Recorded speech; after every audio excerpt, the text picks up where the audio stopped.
यं ब्रह्मा वरुणेन्द्ररुद्रमरुतः स्तुवन्तु दिव्यैस्तवैर्वेदैः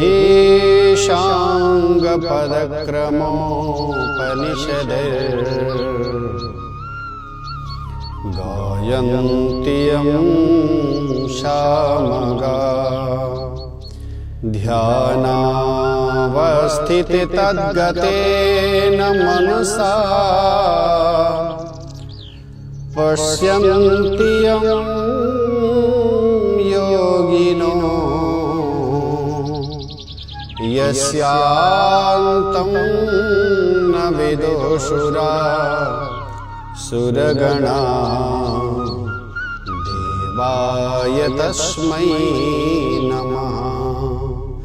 अज्ञानतिमिरान्धस्य ज्ञानाञ्जनशलाकया चक्षुरुन्मीलितं येन तस्मै श्रीगुरवे नमः।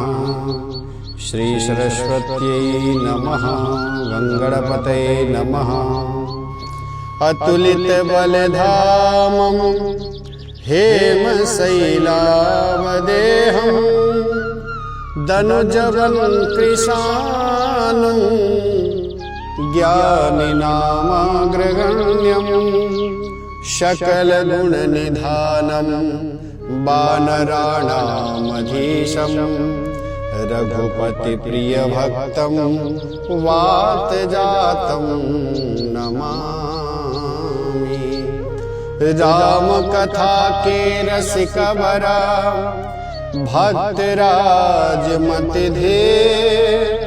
आयु सुबासन लीजिए तेज पुंज कपिवीर तेज पुंज कपिवीर तेज पुंज कपिवीर।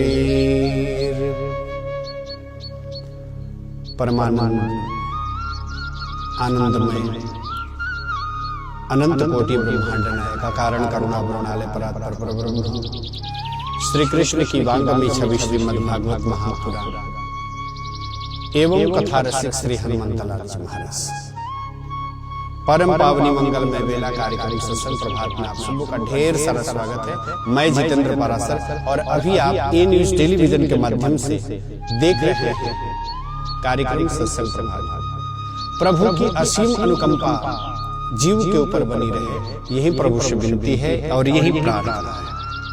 बड़े ही आनंद के साथ कार्यक्रम सत्संग प्रभात में हम सब मिल करके प्रत्येक दिन जुड़ा करते हैं और प्रत्येक दिन हम सब मिल करके श्रवण भी किया करते हैं। कार्यक्रम सत्संग प्रभात प्रभु की असीम और अनुकंपा बनी रहे, यही प्रभु से विनती है और यही प्रभु से प्रार्थना है। हम सब मिल करके आइए दो बार भगवत नामों का संकीर्तन किया जाए।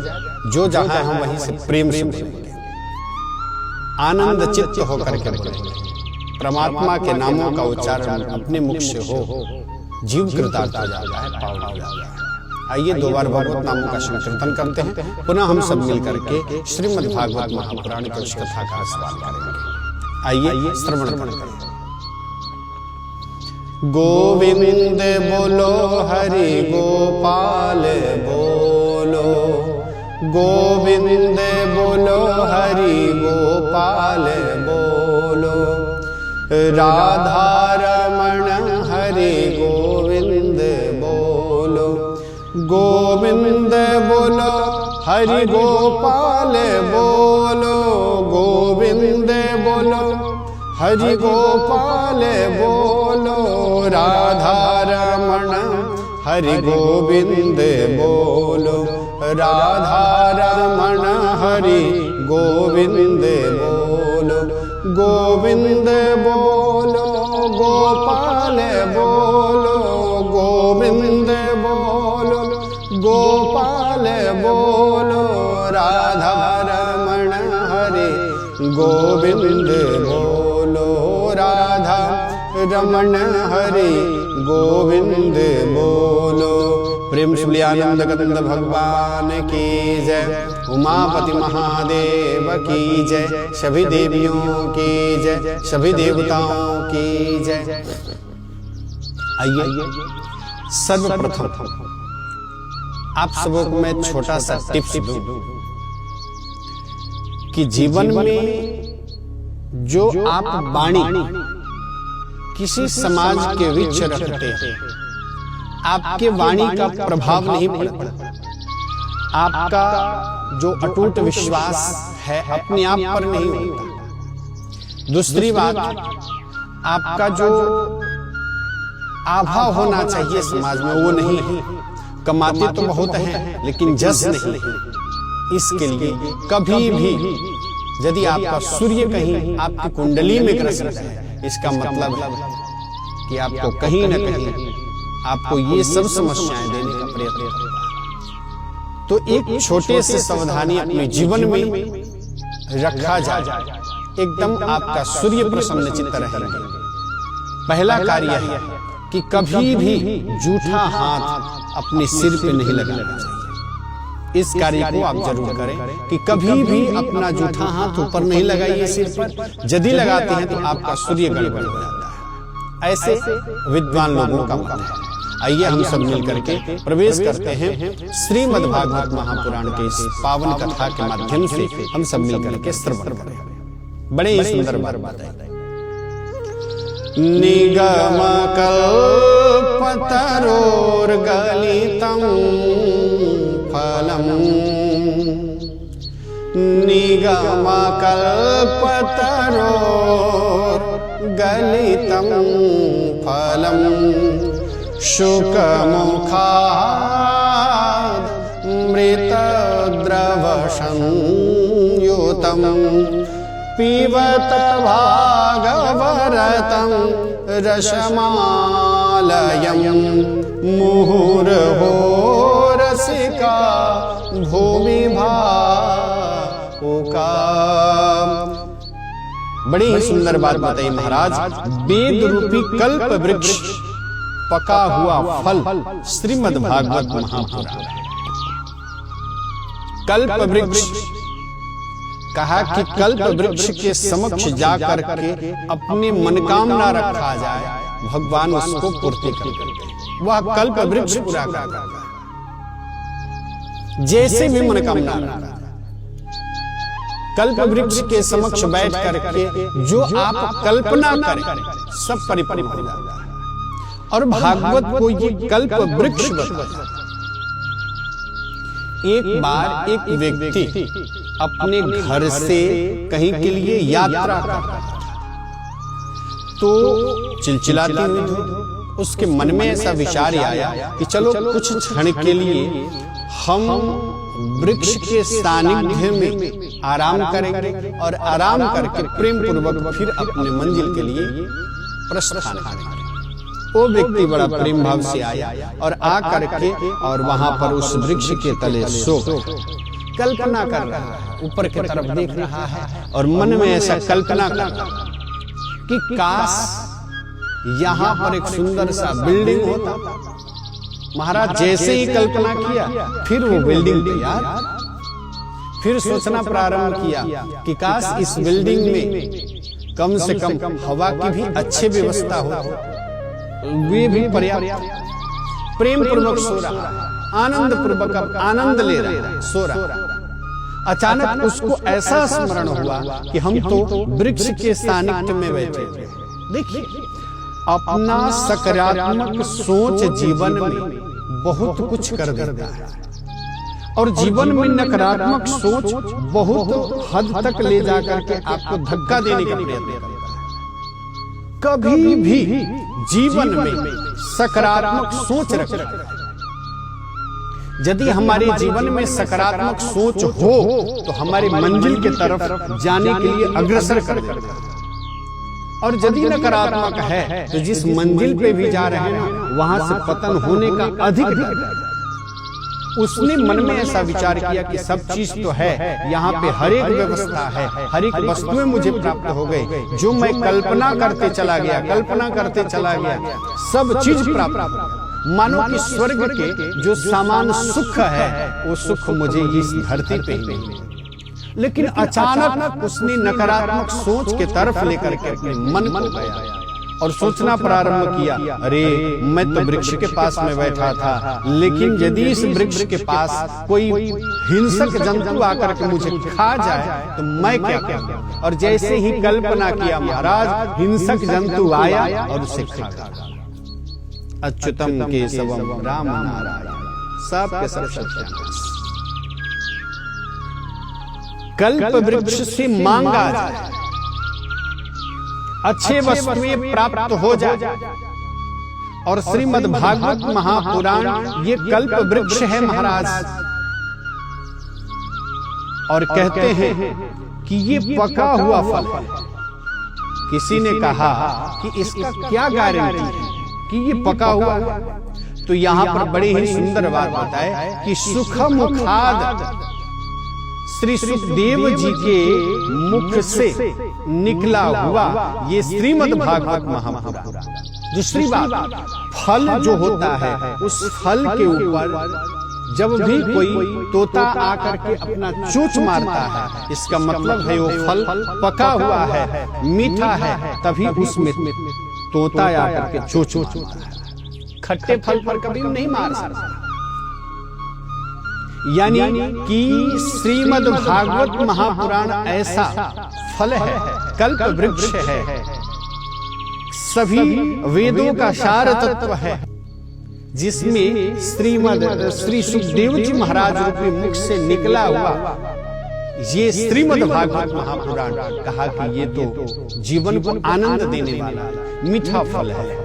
इतना ही नहीं, कहते हैं कि सुखदेव जी महाराज रूपी ये तोता जिस फल पे बैठ करके और मुख लगा दे, वो फल निश्चित रूप से वो मीठा ही है,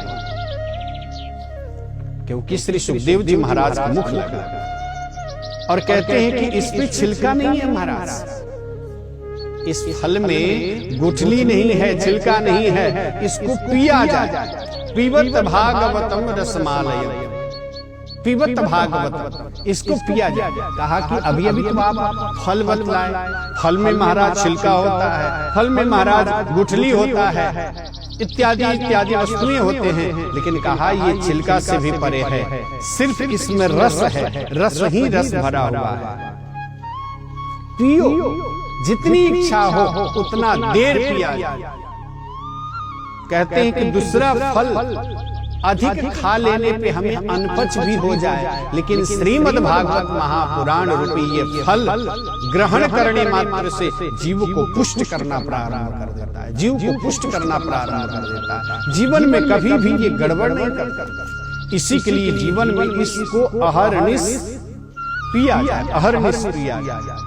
क्यों? क्योंकि इसमें साक्षात श्रीमद् भागवत महापुराण ये पुस्तक नहीं है, साक्षात भगवान श्री कृष्ण की वांगमय ये छवि।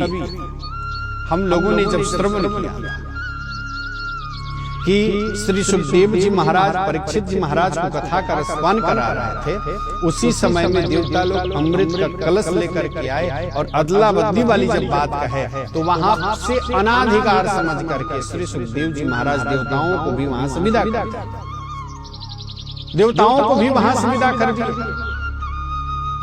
और महाराज जब देवता लोग वहां से चले गए और कुछ क्षण में देवता लोग तो बड़े कुपित हो गए थे, बड़े क्रोधित हो गए थे।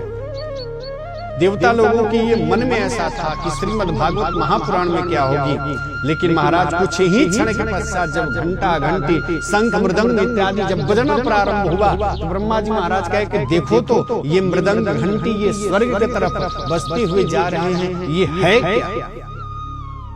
देखा गया तो वहीं परीक्षित जिसने सुखदेव जी महाराज से बड़े प्रेम भाव से कथा का रसपान किया और वैकुंठ के लिए प्रस्थान किया, विस्मय होने लगा। और ब्रह्मा जी महाराज दौड़े दौड़े गए और तराजू लेकर के आए। एक तरफ पूरे संसार का जो जितना भी साधन है सबको एक तरफ रखा और दूसरे तरफ श्रीमद् भागवत महापुराण की कथा का ये पुस्तक रखा महाराज। वो तो एकदम नीचे की तरफ उसका पलड़ा एकदम। ये है श्रीमद् भागवत महापुराण की कथा। कहते हैं कि राज्ञो मोक्षतदा वीक्ष पुराधाता विस्मृता सत्यलोके तुलां बद्ध्वा तोलयत् साधनां यत् तोलयत् साधनां यजः। तुला में रख करके उन्होंने ब्रह्मा जी महाराज जोखना प्रारंभ किए, लेकिन पता ही नहीं चला कि ये श्रीमद् भागवत महापुराण क्या है। इनको स्मरण नहीं हो पाया कि भागवत महापुराण भी ऐसे ऐसे दुर्लभ वस्तु को भी प्राप्त करा। जिस राजा को 7वें दिन समाप्त होने वाले हैं, उस राजा को भी परम मोक्ष की प्राप्ति करा दे। ये है कल्प रूपी वृक्ष श्रीमद् भागवत महापुराण की कथा। जीवन में उतारा जाए, जीवन में इसे अहर्निश श्रवण किया जाए, अहर्निश श्रवण किया जाए। ब्रह्मा जी महाराज कहते हैं कि ये कोई पुस्तक नहीं है, साक्षात भगवान श्री कृष्ण ही हैं। और साष्टांग दंडवत करके ब्रह्म प्रणाम करते। ब्रह्मा जी महाराज प्रणाम। धन्य है श्रीमद् भागवत महापुराण की कथा।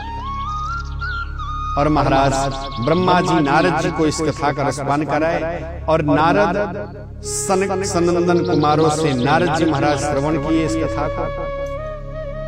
अब स्त्री यहां पर सोनकादियों का प्रश्न कि आखिर नारद जी महाराज एक जगह पे स्थिर नहीं हो पाते और सनकादि कहीं घूमने नहीं जाते, तो फिर ये संयोग कैसे मिलता है और नारद जी महाराज एक जगह पे बैठे, ये कथा कैसे हो? वहां पर बड़ी ही सुंदर बात श्री रामचरितमानस में बताता है। सुमिरत हरि श्राप गति बांधी, सुमिरत हरि श्राप गति बांधी। सुमिरत हरि श्राप गति बांधी।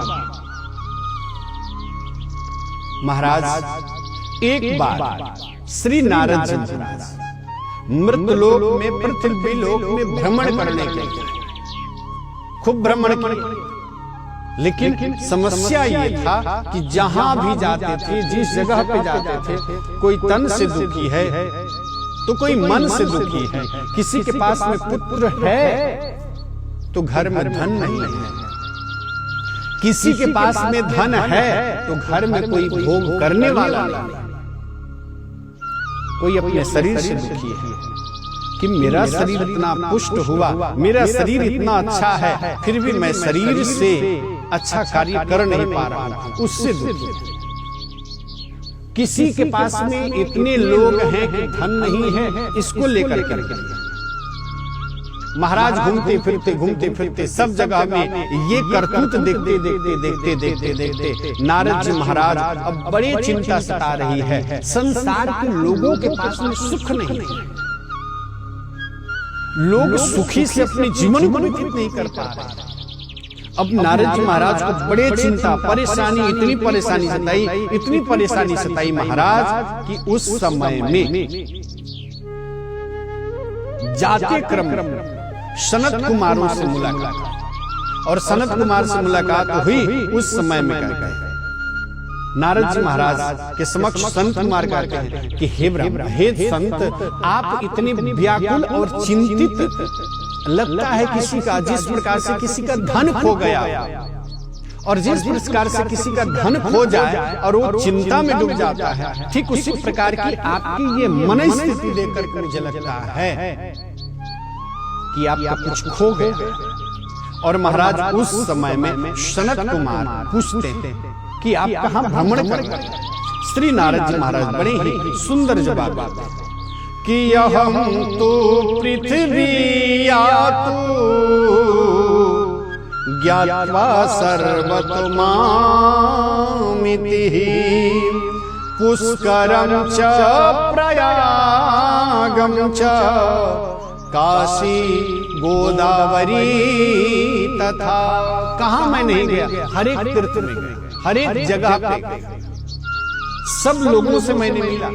लेकिन मिलने के क्रम में ऐसा हुआ महाराज, जब लोगों के तरफ मैंने निरीक्षण किया ना, तो लोग एकदम दुखी हैं, बड़े कष्ट में, बड़ी परेशानी में, इतनी दुख में है कि मैं देख करके ये मुझे लग रहा था कि मैं इनका दुख किस प्रकार से बांटूं, किस प्रकार से इनके दुख को मैं अपने पास में ला लूं। महाराज मैं तो घूमने के लिए बहुत जगह, प्रयाग में सब जगह पे पुष्कर कहां मैं खूब घूमा, लेकिन मुझे कहीं भी शांति नहीं मिली। महात्मा संतों का जो आदर होना चाहिए, जो सेवा होना चाहिए, अरे सेवा भी नहीं है।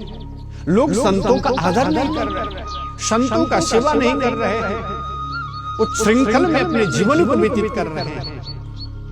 सब के सब जब कोई एक बार सत्य बोल देता है ना, तो बोर्ड लटका करके घूमता है कि सत्यवादी श्री हरिश्चंद्र के बाद मेरा ही नंबर है।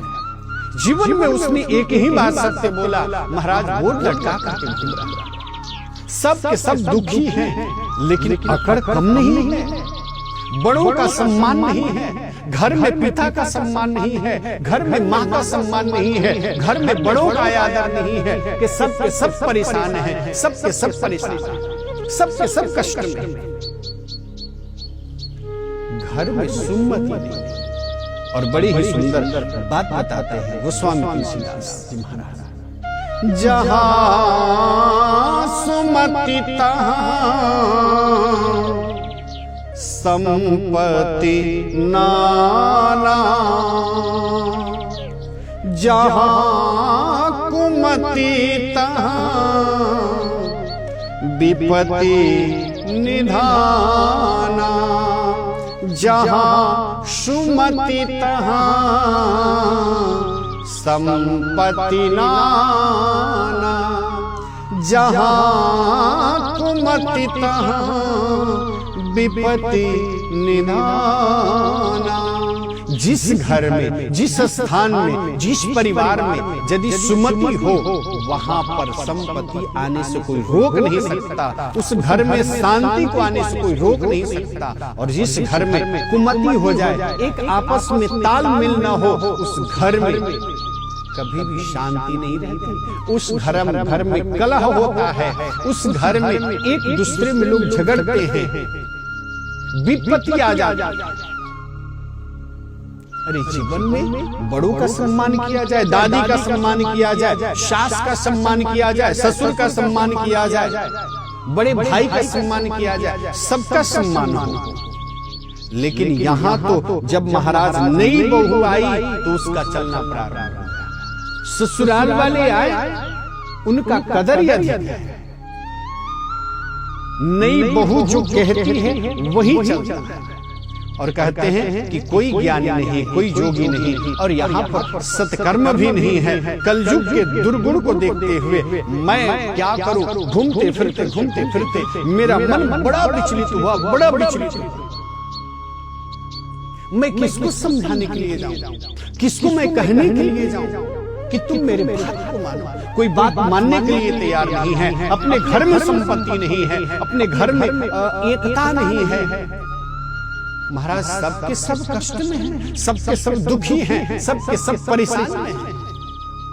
मैं किससे कहने के लिए जाऊं? और महाराज घूमते फिरते मैं क्या करूं, सब जगह से घूम करके मैं थक गया। कलयुग का प्रभाव सबके ऊपर है। बात बात में लोग टेंशन लेना प्रारंभ कर देते हैं, बात बात में क्रोध करना प्रारंभ कर देते हैं, बात बात में लोगों को नीचा दिखाने का प्रयत्न करना प्रारंभ कर देते हैं। कोई किसी को नहीं मानता, बस अपना जो मैं कर रहा हूं वो अच्छा कर रहा हूं, बस इतना ही समझना। सब के सब परेशान इस संसार में। हे सनत कुमार, मैं क्या कहूं अपनी दिल की व्यथा। मैं घूमते फिरते जब वृंदावन में आया तो वृंदावन में मैंने प्रयास किया तो वहां पर एक घटित घटना देखा कि 16 वर्ष की एक युवती खड़ी है, नेत्रों से आंसू बह रहा है, अगल बगल में सब के सब उसके ऊपर दास दासियां पंखा डुला रही है, एक इधर और एक इधर, दोनों तरफ कहते हैं कि वृद्धावस्था को प्राप्त किया हुआ एक इधर अचेत अवस्था में पड़ा हुआ है और बाएं साइड में एक अचेत अवस्था में पड़ा हुआ है। उसी समय में उसी रास्ते से मैं जा रहा था, वो युवती 16 वर्ष की युवती मुझे पुकार रही है, मुझे कहती है क्या कही कि भो भो साधु सनम तिष्ठा मच्चिंता मपिनाशयः दर्शनम तव लोकस्य सर्वथा गहरम परम सर्वथा गहरम परम भो भो साधु क्षणम तिष्ठ। जैसे ही वे युवती जब देखी मुझे तो वहीं से बुला रही है कि अरे संत, अरे साधु बाबा, अरे रुकिए रुकिए रुकिए, आप जा कहाँ रहे हैं? मैं इतने कष्ट में, इतने दुखी में अपने जीवन को मैं व्यतीत कर रही हूँ। हे संत, मेरे वचन को सुनिए, मुझे ऐसा लगता है कि रुकिए रुकिए, दूर से रुकिए। आपके दर्शन कर लेने मात्र से मेरे जीवन का आघ यानी मेरे जीवन का जो पाप है, ताप है, संताप है, इस कलयुग का प्रभाव है, सब के सब नष्ट हो जाएगा। आप कुछ क्षण के लिए रो। और महाराज यही से भक्ति का प्रसंग शुभारंभ होता है। भक्ति महारानी और अगल बगल में ज्ञान और वैराग्य को किस प्रकार से नारद जी महाराज पुष्ट करते हैं। नारद जी महाराज किस प्रकार से भक्ति महारानी को पुष्ट करते हैं, ज्ञान और वैराग्य को पुष्ट करते हैं। बड़े प्रेम भाव से इस कथा को नारद प्रसंग के माध्यम से, भक्ति प्रसंग के माध्यम से हम सब मिलकर के श्रवण करेंगे। कार्यक्रम सत्संग प्रभात आप सब ए न्यूज टेलीविजन के माध्यम से आप सब देख रहे हैं, श्रवण कर रहे हैं। इस छवि को आप सबों के समक्ष पहुंचाने में हमें सहायता कर रहे हैं त्रिलोकी जी और मैं आप लोगों का स्नेही जितेंद्र पाराशर। कार्यक्रम सत्संग प्रभात आप लोगों को कैसा लगता है जरूर प्रत्युत्तर दिया जाए। ए न्यूज टेलीविजन के माध्यम से इसी शुभ संदेशों के साथ आने वाले सत्र में मैं जितेंद्र पाराशर आप सबों के समक्ष जरूर उपस्थित होंगे। तब तक के लिए जितेंद्र पाराशर को विदा दीजिए। आने वाले सत्र में भक्ति प्रसंग लेकर के आएंगे, जो आनंद ही आनंद सुनने में जरूर आप श्रवण करने के लिए तत्पर रहिए। इसी शुभ संदेशों के साथ जितेंद्र पाराशर को विदा दीजिए। जय श्री राधे, जय श्री कृष्ण।